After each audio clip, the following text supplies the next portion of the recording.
What's up guys, this is Vesper. I'm going to start a new video series for Street Fighter V, and the point of this series is to get you guys prepared for the Street Fighter V beta, which is coming out at the end of this month. I'm going to give you guys all the information. With this video it's going to be the system information, and then I'll go through character by character, just a quick breakdown, so you guys aren't wasting time gathering information and you're ready to go as soon as the game is out, so you don't waste any time. You can just optimize just playing the game.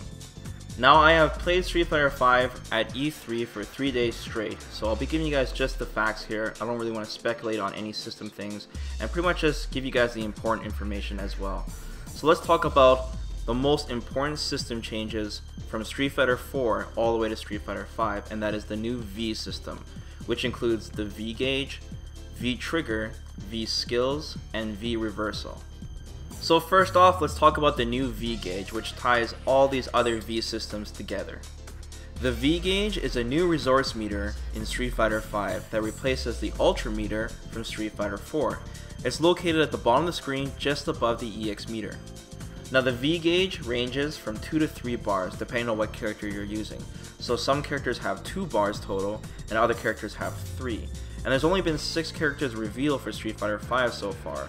So with that being said, we might see some characters in the future with just 1 bar or even 4 bars.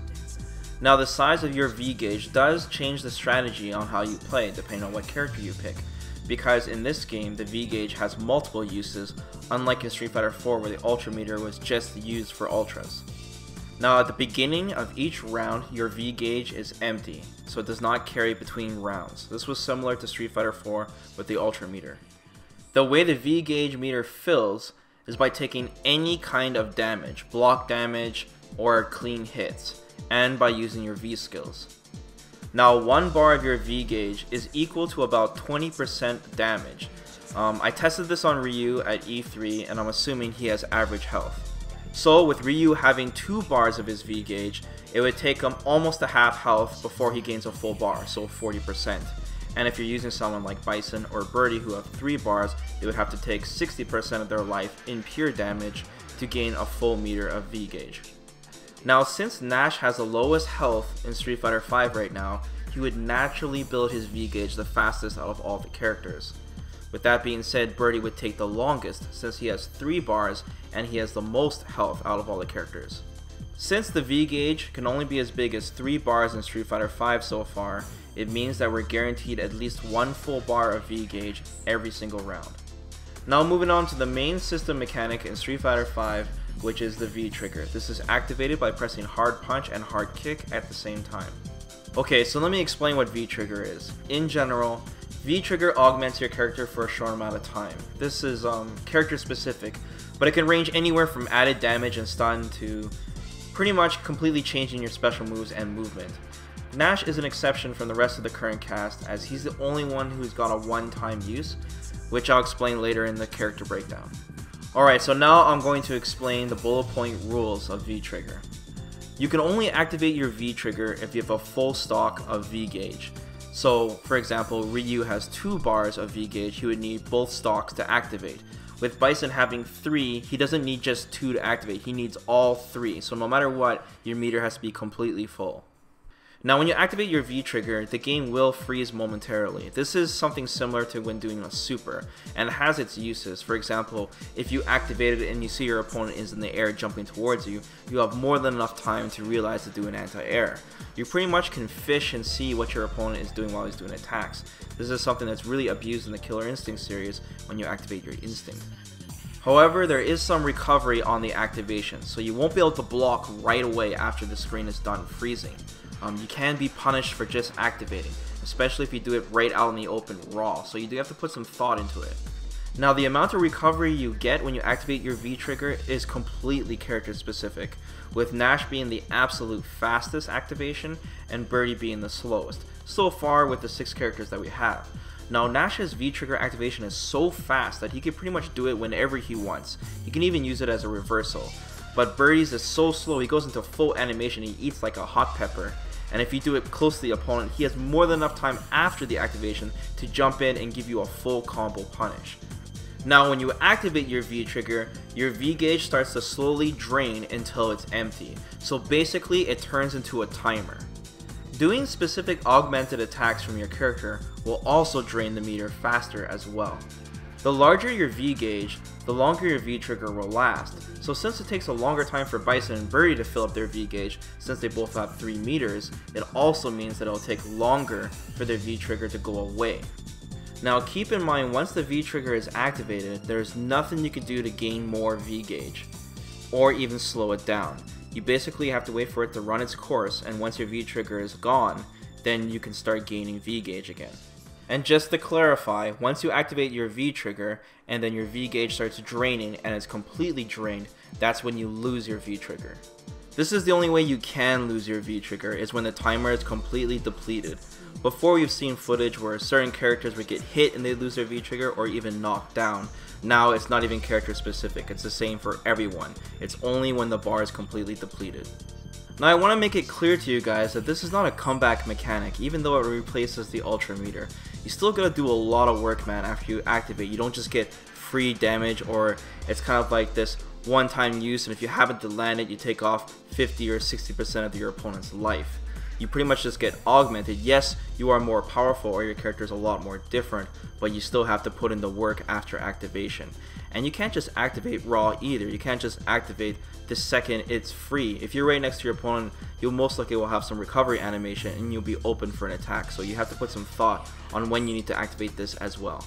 At the same time, V trigger is not something you want to save either. Since your V gauge is depleted at the start of every round, you want to use it as soon as you possibly can to optimize your character.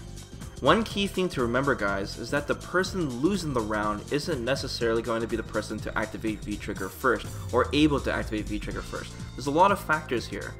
For one, different characters have different amounts of V gauge, so Bison and Birdie will take longer to activate if he was playing against a Ryu, because Ryu has 2 bars. Another thing is that V skills also grant V gauge, so if you're using your V skills properly, you might be able to activate V trigger before your opponent if you're still winning. There's also block damage. If you have really good defense and you're recovering health from all the grade damage that you've been blocking, which I'll explain in a bit in the video here, you'll also be gaining a lot of V gauge, and you'll be able to activate before your opponent, so strong defense is also a factor here. With that being said, it is very possible to activate your V trigger multiple times a round, and as soon as your V trigger is depleted, you're able to gain V gauge again. Even if you win or lose the round with your V trigger already activated and the timer is still ticking, it will not carry between rounds either. It will still be completely depleted when you begin the next round. Now in terms of activation, you have to be on the ground to activate, so far with the cast of characters that we've seen. You also cannot activate while you're stuck in block stun. You can, however, use your V trigger as a reversal. Now you can cancel your attacks into V trigger. For now, I'll call this V canceling, but there's some strict rules to this, which I'm going to explain. The first rule is the attack has to make contact with the opponent to V cancel, hit or block. So you can't just whiff a normal, for example, and then V cancel it. It won't work that way. Nash is the only exception so far, so he can throw a sonic boom, for example, and then V cancel right away. The second rule is you can only V cancel normal attacks that are special move cancelable.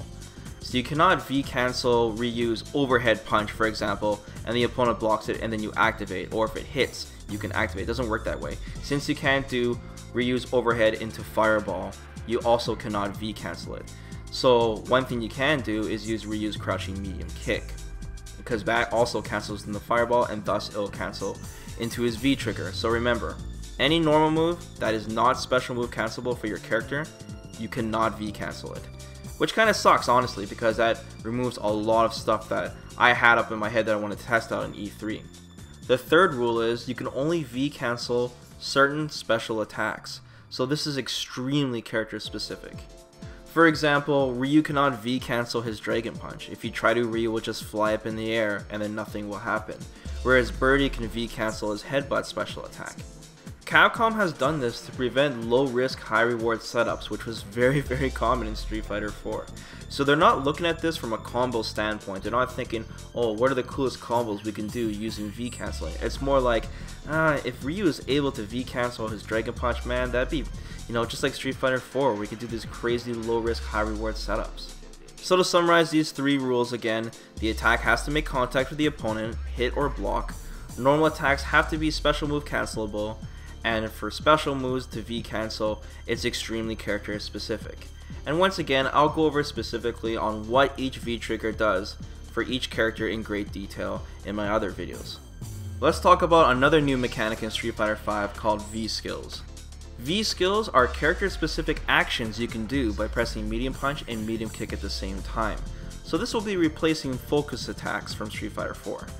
Every character in Street Fighter V has their own personal V skill that they can do. They could be offensive or defensive or even both. They're all pretty damn unique. For example, Ryu's V skill is his ability to parry attacks. This is straight from the Street Fighter 3 system. Chun-Li's V skill is her leaping towards the opponent at a 45-degree angle, which is great because she's got a long floaty jump. Birdie's V skill is him eating various different types of food, which you can change depending on the direction you press with your V skill.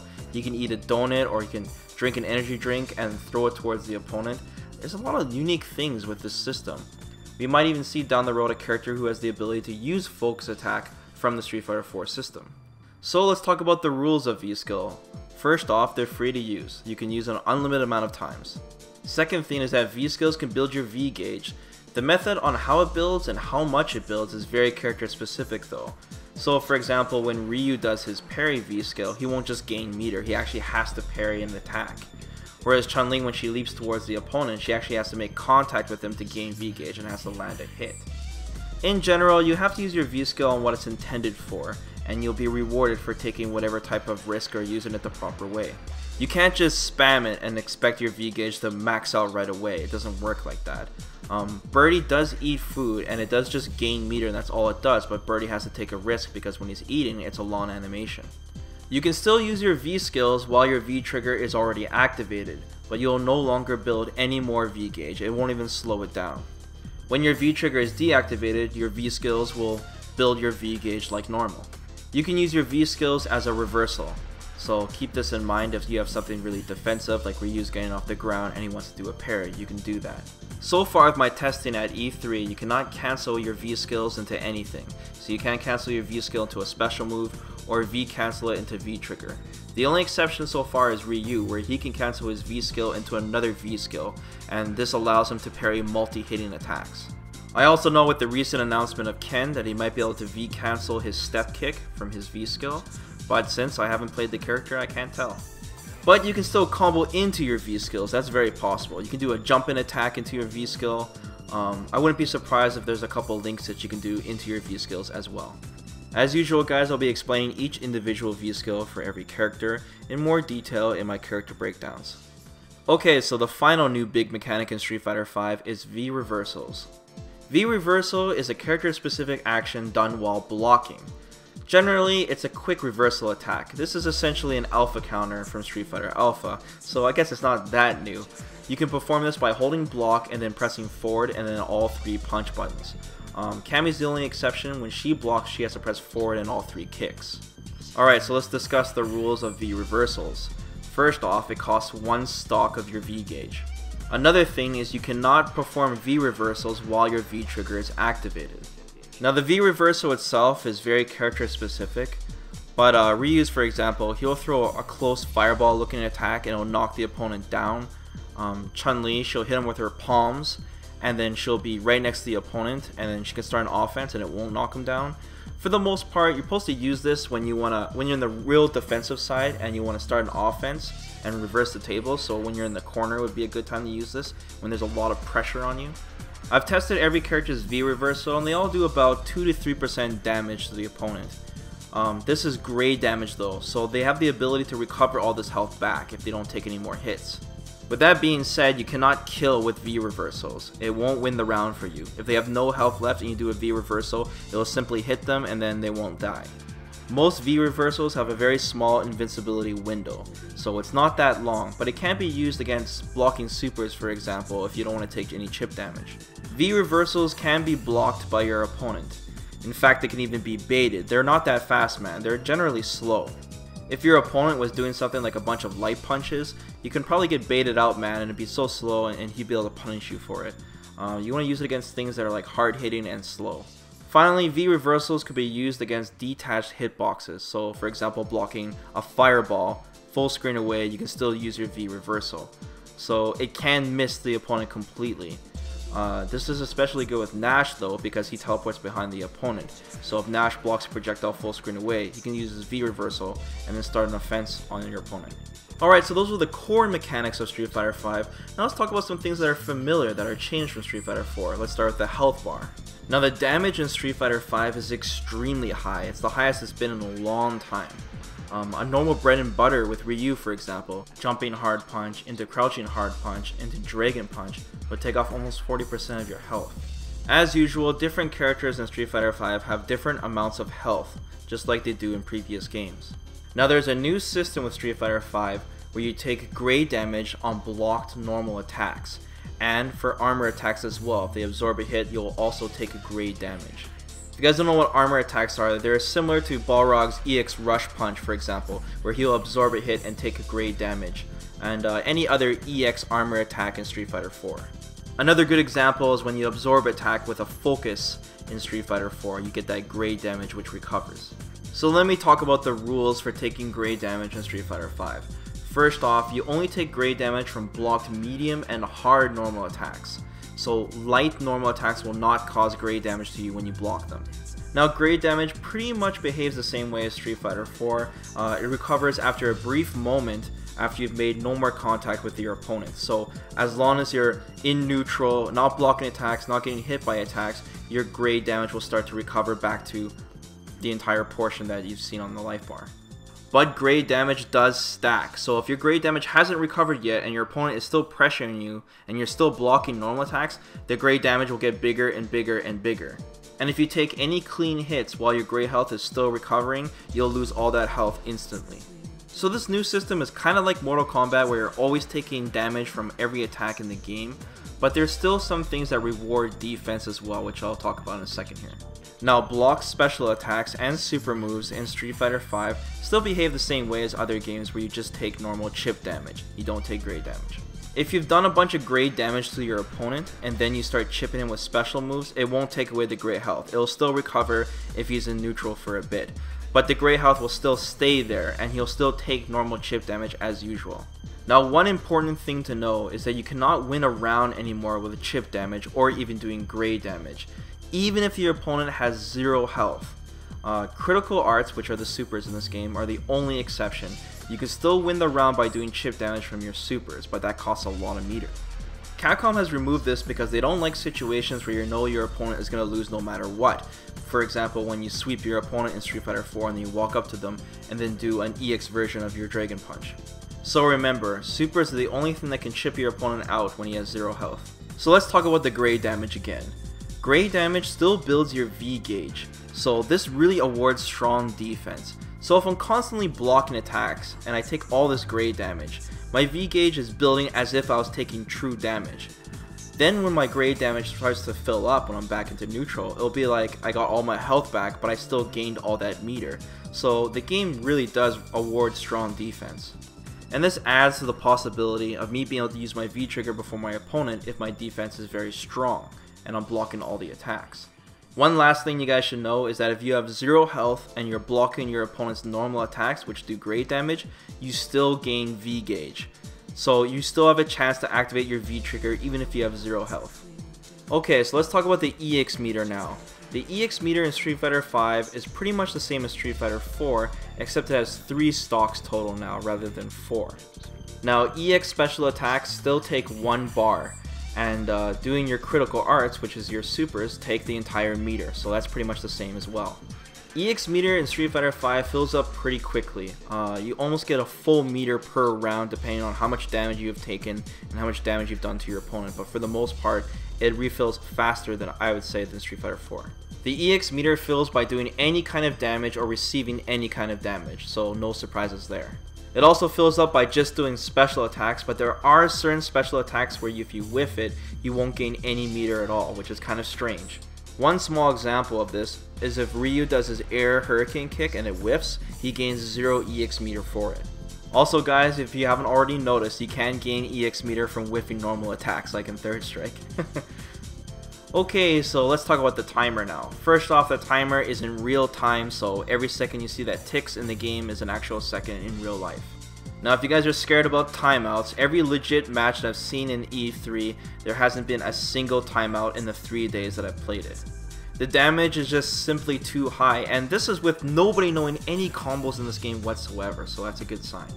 But it's still good to know that you can still timer scam your opponent. So for example, during the super animation when it's going to this full cinematic, the clock still ticks, so you can still win the same way you can in Street Fighter 4 with timer scams. Now if the timer runs out and you both have equal health, you'll get a draw game and you'll both win the round. Same with a double KO, you both win the round. Now if it's down to the final round and you get another double KO or the timer runs out and you have equal health, the game will simply say draw game and the match will end. Alright, so let me talk about some quick miscellaneous things in Street Fighter 5 and then I'll wrap up this video. To perform a throw in this game, it's still the same as Street Fighter 4 where you press light punch and light kick at the same time. Taunts in this game are different though. You press 3 punches and 3 kicks at the same time, so all 6 buttons. I think on the PS4 controller it'd be L2 and L1 at the same time? Yeah, I'm pretty sure. Now you can still quick rise in Street Fighter 5, but it's a little different. There's 2 types of quick rises now. You can quick rise in place or away from your opponent. So the quick rise in place, you will simply just get up right where you landed. You press either 2 punch buttons or you can press it down on the joystick. To quick rise away from your opponent, your character will simply backflip or slide backwards. You press either 2 kick buttons or you can press back on the joystick. And you can do quick rises in general whenever you're knocked down from your opponent. Now with that being said, there are very few hard knockdowns in Street Fighter 5. For example, sweeps like crouching hard kicks do not cause a hard knockdown. Even throws you can quick rise only in place. You can't quick rise away from your opponent when you're thrown. In fact, I think the only thing in Street Fighter 5 that causes a hard knockdown are critical arts, so getting hit by a super. Even if you choose not to quick rise, the wake up time is still very short. You get up right away after a knockdown. One more thing I should mention about quick rises is that they're not punishable. So if I choose to do a quick rise and you sweep me as I'm getting up, I'm completely invincible, even if I'm in the corner. So far you can't punish someone from doing a quick rise. Okay, let me check my list here. Alright, focus attacks have been removed, I already mentioned that. But removing focus attacks from Street Fighter 5 has a huge impact on how you play the game. Basic fundamentals are very strong now because of that. They've added a stun meter to Street Fighter 5 in case you guys haven't noticed. The stun meter more or less acts the same. It's right below your life bar, and when it's maxed out, your opponent is stunned. It's great to have a stun meter because it's good to know how close you have your opponent to being stunned or being stunned yourself. So you know to be extra careful. For example, if my opponent is just almost stunned and the meter is just almost full, I might want to dash in and start, hammering out some light attacks just to get him to get stunned, right? Now one really weird thing about Street Fighter 5 is that you start the next round on whatever side you ended the last round on. I really don't understand the point of this change. I understand with some of the stages you're able to get blasted through the wall, and then it would make more sense that you're on the left side even though you started on the right. But to have it change which side you're on every single round depending on where you left off is really confusing from a spectator's point of view. I really don't understand what it adds to the game from a gameplay standpoint. All it's going to do is really confuse people, especially if you just tune in midway through a match and you have no idea which player's on which side, even with the names on the screen. Like, what if you're playing a mirror match, for example, and they're both Ryu players? How would you know who is which? It's just, I don't understand what the point of adding it to the game is. Okay, next up, backdashes are no longer hit invincible, but they're still throw invincible. This is a really welcome change, so you can't just backdash your problems away, and once again, this awards people with strong defense, and they can't just use something really simple that negates a lot of your offensive options. Throw range is a little smaller in Street Fighter 5 compared to Street Fighter 4. There are some situations where people were doing 2 throw whiffs at the same time on each other when they're so close, so it's a little smaller. If you guys are wondering about the input leniency in Street Fighter 5, it's exactly the same as Street Fighter 4. So all the uppercut mashing still works, doing an instant reversal like autocorrect DP still works. Every kind of input leniency that was in Street Fighter 4 for the most part is in Street Fighter 5. Now if you guys are worried about that, mostly with option selects, they have put some things into the game to stop some certain option selects. For example, a buffer option select won't really work in Street Fighter 5. So for example, Zangief will whiff a crouching light punch and then to glow fist, for example. That won't really work because in Street Fighter V, if you whiff a really fast normal into a special move, the special move will still come out after a whiffed normal, but it's usually really quick normals, like a light punch for example. Doing a jumping buffer option select didn't seem to really work either, so for example with Ryu doing a jumping hard punch into EX Dragon Punch, and if the opponent does something, the Dragon Punch will come out. That didn't seem to work. On top of that, the Dragon Punches don't really seem to be invincible anyways. Another thing too is when you crouch and then attempt to do a throw, you go straight into the throw animation, so a light kick won't come out. So technically there still is crouch teching in Street Fighter V, whereas if I'm blocking and crouching, I can still tech throws just fine, but my opponent can punish me because I will be going right into the whiff animation if he baits it out. There's a new crush counter system that works pretty much like Fatal Counter from anime fighting games. It's usually tied to 1 or 2 heavy normals per character, but some characters only have 1.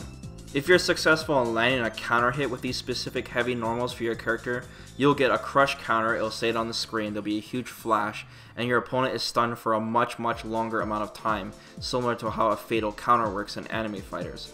You'll be able to do pretty much dash in and do a full combo on your opponent. The problem is that these specific attacks that Capcom has chosen are most of the time unsafe on block, so there is a risk to it. And I will let you guys know which attacks for your character does cause a crush counter in my character breakdowns. Oh, and I forgot to mention that there's 3 different types of crush counters in Street Fighter V so far. So one is the usual one that we see where your opponent covers their face and he reels backwards. Another one is when your opponent flips up in the air and starts spinning into a juggled state. And there's a third one where your opponent will simply just fly away and get knocked down. This happens for all crush counters when they get hit in the air, but there is some stuff like Ryu's standing hard punch, which will cause them to fly across the screen, and then it'll cause a knockdown. You can't follow up with it. Okay, so there's still armor attacks in Street Fighter V. I already mentioned this before, but Birdie, for example, his forward hard punch is an armored move, and it's just a normal attack. It's not like a special attack. And when he takes damage during the armor, so when he absorbs an attack, it's great damage which can be recovered. A 2-frame input leniency window has been added for all the combos in the game.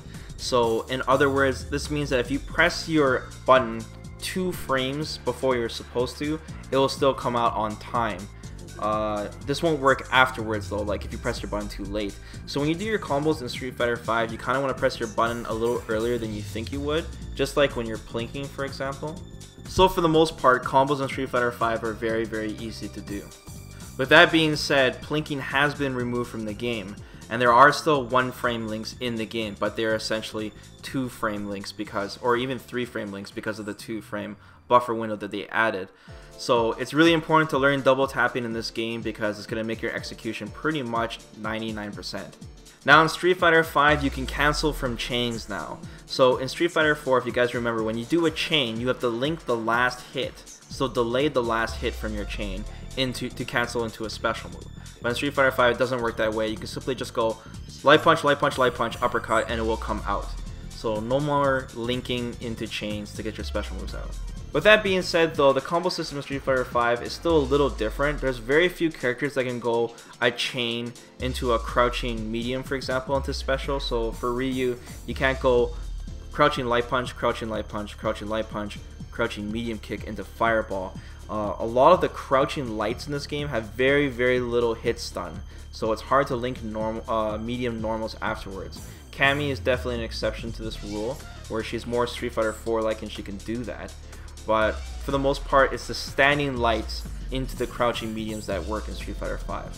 Close proximity normals are gone now in Street Fighter V, so there's no normal attacks in this game that when you do it close to your opponent is different when you do it far away from your opponent. The animation might be different on hit or on block, but for the most part the normal is the same.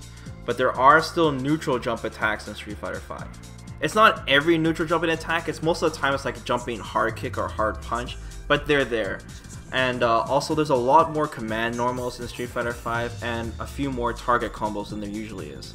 So that's pretty much all the important stuff you guys should know about Street Fighter V. Oh, actually, one more thing. Chun-Li's super now does 37 hits when it actually did 17 before in the previous footage of Street Fighter V.